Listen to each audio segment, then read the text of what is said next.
I think the number one problem, the number one challenge for companies investing in China is finding out what their motivation is. Early on, everybody was really interested in China because it's a big population. There is a very big difference between a population and a market. And companies need to really find out why they're going in China and why they're doing what they're doing. Many of the times that we've worked with companies who are getting into trouble, they find the wrong partner, they're going into the wrong industry or whatever. It's because they really weren't quite sure why they were going in the first place. Companies need to make sure that everybody agrees why they're doing what they're doing. The CEO, the CFO, the salesperson, the board, everybody needs to agree that this is what they want to do. Because China is for the long haul. It's not a 9-month mini project. You're going to be there for a long time. It's going to go up and down, and you've got to have the staying power to really succeed there. The second issue in China is a lack of information. Deng Xiaoping in 1991 gave his famous speech, several famous speeches, where he really opened up the China market. And one of the things he said is that development in China, the way forward in China, is not going to be a smooth path. There's not a bridge to the future of China. It's going to be, he said, like crossing the river by feeling for stones. And it was a really good image because there's a rushing river in front of you and stones peeking up. You're not sure if they're really stones or what they are, if they're safe, and you have to kind of gingerly put your foot out, test it, then go to the next one, then go to the next one. That's China. You're going to have to make decisions on the basis of a lack of information, and that's very difficult for some companies to do. Number three, similar to kind of a follow-on number two, is in China there's always a story behind the story. There is a person behind the person.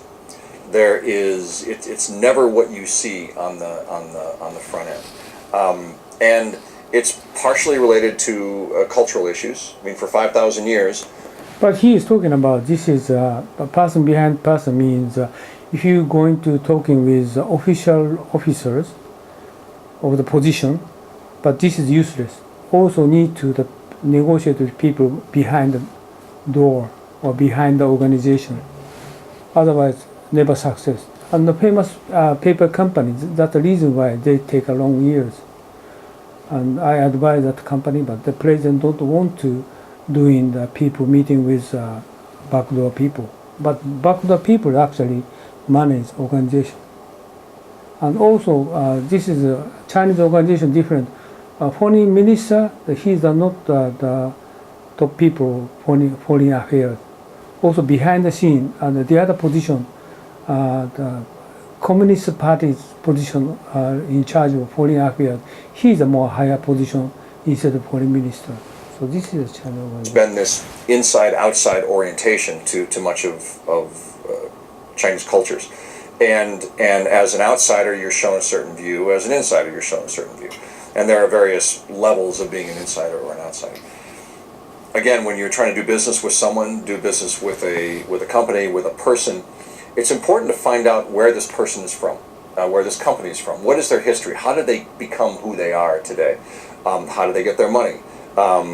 Who is behind them? There's always someone sitting behind someone, and not in a nefarious way. It's not some, you're not talking to some puppet or some shadow. But there just is a level of complexity to Chinese business and to Chinese society that is that's important to take into account. So we advise companies never stop asking questions. The fourth challenge to foreign investors in China is understanding the role of the government. Obviously, Chinese government is very involved in business, is very interested in business, and for the past 40 years, 30 years, has been in the process of divesting themselves to a certain extent of business. About 15 years ago, the Chinese government made a statement that they were going to get out of the business of being in business, and they started to release a lot of the state-owned firms, and you saw this wave of privatization of Chinese state-owned entities, SOEs. Then, a number of years later, the government came out and said, well, yes, we want to divest, but we also want to maintain some control here. and we want to maintain some influence in key sectors, in the oil and gas sector, in transportation, in railway transportation, in media, in things like that.